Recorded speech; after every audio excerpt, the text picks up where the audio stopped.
श्रोताओं नमस्कार। क्षेत्रीय समाचार एकांश के इस विशेष कार्यक्रम में मैं आपके साथ व्याख्या चंदोला। श्रोताओं, पहले ये संदेश। 18 वर्ष से अधिक आयु वर्ग के लिए सरकारी केंद्रों में निशुल्क कोविड टीकाकरण अभियान जारी है। युवाओं से आग्रह है कि टीका जरूर लगवाएं और अन्य लोगों को भी इसके लिए प्रोत्साहित करें। जब तक आवश्यक न हो, घर से बाहर न निकलें और सुरक्षा के 3 आसान उपायों का पालन करें। मास्क लगाएं, 2 गज की सुरक्षित दूरी बनाए रखें, हाथ और चेहरा साफ रखें। कोविड संबंधी जानकारी और मार्गदर्शन के लिए राष्ट्रीय हेल्पलाइन नंबर 011-2397-8046 और 1075 पर संपर्क करें। इसके अलावा प्रदेश हेल्पलाइन नंबर है 104 व 0135-2722-100 और 2724-506। श्रोताओं, अब प्रस्तुत है आजादी का अमृत महोत्सव के अंतर्गत ये विशेष कार्यक्रम। विकास की डगर पर तेजी से बढ़ते कदम और नित नए आसमान छूने का हौसला हर भारतवासी को दे रहा है भरोसा नए भारत का। वो भारत जिसकी मजबूत बुनियाद खड़ी है सबको साथ लेकर चलने के मूलभूत सिद्धांत पर। भारतीय संविधान की सबसे अलग पहचान है अनेकता में एकता का संकल्प। सबका साथ, सबका विकास, सबका विश्वास एक नारा ही नहीं बल्कि एक नए युग का सूत्रपात है। इसी भावना के साथ प्रधानमंत्री ने समाज के अंतिम छोर पर बैठे व्यक्ति को सरकार की योजनाओं का लाभ देने के लिए तेजी से काम किया। प्रधानमंत्री नरेंद्र मोदी ने देश के चौतरफा विकास के लिए सहयोगी और प्रतिस्पर्धी संघवाद को बढ़ावा देने पर जोर दिया। उन्होंने कहा, विभिन्न राज्यों की विविधता और उनके स्थानीय जरूरतों को ध्यान में नहीं रखा गया। प्रधानमंत्री ने इन्हीं सब बातों को ध्यान में रखते हुए सहकारी संघवाद में प्रतिस्पर्धी संघवाद की भावना भी जोड़ी। 71वें स्वाधीनता दिवस पर लाल किले के प्राचीर से राष्ट्र को संबोधित करते हुए उन्होंने कहा कि मैं चूँकि लंबे समय तक मुख्यमंत्री रहा हूँ, इसलिए मुझे पता है कि देश के विकास में राज्यों की कितनी अहमियत है। इसलिए हमने सहकारी संघवाद और अब प्रतिस्पर्धी सहकारी संघवाद पर बल दिया है। प्रधानमंत्री समय समय पर इस पर जोर देते रहे हैं। उन्होंने छत्तीसगढ़ में राज उत्सव के उद्घाटन अवसर पर कहा था, विकास की नई ऊंचाइयों को कैसे पार करें, उस दिशा में एक के बाद एक कदम उठाए जा रहे हैं। देश की सरकार कोऑपरेटिव फेडरलिज्म को लेकर के कोऑपरेटिव कॉम्पिटिटिव फेडरलिज्म को बल देकर के आगे बढ़ रही है। हम चाहते हैं कि राज्यों और राज्यों के बीच में स्पर्धा हो, विकास की स्पर्धा चाहते हैं और भारत सरकार इस विकास की यात्रा में जो तेज गति से आगे आना चाहता है, ऐसे सभी राज्यों को किसी भी प्रकार के भेदभाव के बिना हर प्रकार की मदद करने के लिए हमेशा हमेशा प्रतिबद्ध है। प्रतिस्पर्धी संघवाद सहकारी संघवाद का ही एक पहलू है।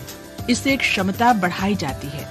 जब राज्य एक दूसरे से प्रतिस्पर्धा की भावना से काम करते हैं तो इससे पूरे राष्ट्र को लाभ होता है। हम कोरोना वैक्सीन लगाने के अभियान की बात करें या कृषि, बिजली, पानी, उद्योग आदि क्षेत्रों की बात करें, तो इसमें जब राज्य एक दूसरे से बेहतर प्रदर्शन करने की भावना से काम करते हैं तो पूरे देश को इससे लाभ मिलता है। सहकारी संघवाद में राज्य देश के विकास के लिए टीम के रूप में कार्य करते हैं। नीति आयोग ने वित्त आयोग की सिफारिश पर केंद्र के कर राजस्व में राज्यों का हिस्सा 32% से बढ़ाकर 42% कर दिया है। राज्यों को ये स्वतंत्रता दी गई है कि वे अपनी प्राथमिकता के आधार पर इस राशि का इस्तेमाल करें। इस प्रकार फंड और निवेश उन राज्यों में अधिक होता है जहां पहले से केंद्र द्वारा दी गई राशि का सही उपयोग किया गया हो। इसके लिए सहकारी और प्रतिस्पर्धी संघवाद को राज्यों तक ही नहीं बल्कि जिलों और ब्लॉक तक लागू करने का निर्णय लिया गया। सहकारी संघवाद के महत्वपूर्ण लक्ष्य को हासिल करने और सुशासन के लिए नीति आयोग का गठन किया गया। विकास संबंधी क्षेत्रीय असमानता को दूर करने के लिए नीति आयोग ने पूर्वोत्तर, अंडमान निकोबार, लक्षद्वीप और हिमालयी क्षेत्रों पर विशेष ध्यान दिया। आयोग ने इन क्षेत्रों के अपार प्राकृतिक संसाधनों का संरक्षण करते हुए इनका सतत विकास सुनिश्चित करने के लिए विशेष नीतियाँ बनाई हैं। आयोग रैंकिंग के माध्यम से भी राज्यों के बीच स्वस्थ प्रतिस्पर्धा को प्रोत्साहित करता है। आर्थिक प्रगति की रफ्तार बढ़ाने में प्रतिस्पर्धी संघवाद बेहद महत्वपूर्ण है। सरकार ने लोगों को राहत देने के लिए जीएसटी प्रणाली की शुरुआत की। इससे पूरे देश में एक समान कर लागू हुआ। आत्मनिर्भर भारत के निर्माण के लिए निजी क्षेत्र को भी अवसर दिया गया। प्रधानमंत्री की policy zero defect zero effect को ध्यान में रखते हुए नवाचार को बढ़ावा दिया गया। इसके लिए आधुनिक इंफ्रास्ट्रक्चर का निर्माण किया गया। शिक्षा, कौशल, स्टार्टअप को मजबूती देने की ओर ध्यान दिया जाने लगा। तटीय राज्यों में नीली अर्थव्यवस्था और पूर्वोत्तर राज्यों में जैविक खेती को प्रोत्साहित किया गया। केंद्र सरकार ने मेक इन इंडिया पर बल दिया। इसके लिए छोटे छोटे स्टार्टअप खोले गए। इसका उद्देश्य था देश का पैसा देश में रहे। इससे रोजगार के अवसर भी पैदा किए जा रहे हैं। सहकारी प्रतिस्पर्धी संघवाद में राज्य राष्ट्रहित के साझा दृष्टिकोण से केंद्र के साथ मिलकर काम कर रहे हैं। इसके सकारात्मक परिणाम भी सामने आ रहे हैं। केंद्र सरकार की मदद से राज्यों में चलाई जा रही विभिन्न योजनाओं से लोगों को लाभ मिल रहा है। केंद्र द्वारा प्रायोजित आयुष्मान भारत योजना से करोड़ों लोगों को लाभ मिला है। हमने अगरतला में इस योजना के एक लाभार्थी से बात की। मेरा नाम उत्तम कुमार बोनिक है। मैं पिछले 2 सालों से आयुष्मान भारत जो स्कीम है उसके अंतर्गत बहुत सारी सुविधाओं का मैं उपभोग कर रहा हूँ। पिछले साल मेरी बहू को प्रेगनेंसी था और उसका जो पूरा ऑपरेशन का जो बेनिफिट है वो मैंने गवर्नमेंट अस्पताल से लिया है और आयुष्मान भारत के अंतर्गत मुझे बहुत सारे फैसिलिटीज मिले हैं। ऐसे ही एक योजना है प्रधानमंत्री सुरक्षा बीमा योजना। दुर्घटना के कारण होने वाले मृत्यु या विकलांगता की स्थिति में प्रभावित परिवार की सामाजिक सुरक्षा सुनिश्चित होती है इस योजना से। भारत सरकार द्वारा कुपोषण को दूर करने के लिए चरणबद्ध ढंग से पोषण अभियान चलाया जा रहा है।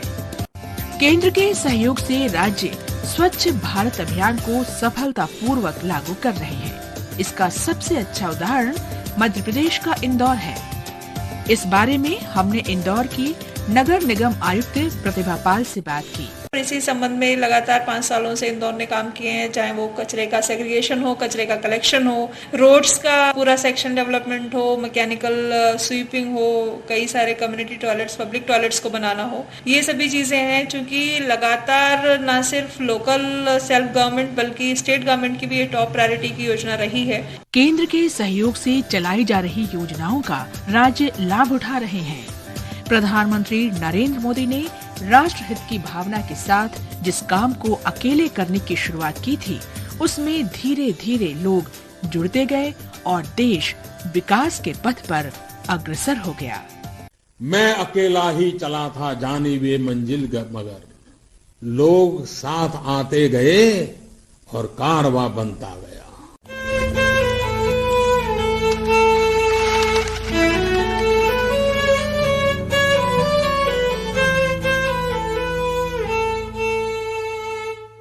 श्रोताओं, ये आप सुन रहे थे आजादी का अमृत महोत्सव के अंतर्गत विशेष कार्यक्रम।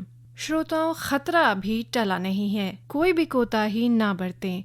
जब तक आवश्यक न हो घर से बाहर न निकले और सुरक्षा के एहतियाती उपायों का पालन करें। मास्क लगाएं, 2 गज की सुरक्षित दूरी बनाए रखें, हाथ और चेहरा साफ रखें। सुरक्षित रहें, स्वस्थ रहें। श्रोताओं, आज के कार्यक्रम में इतना ही। नमस्कार।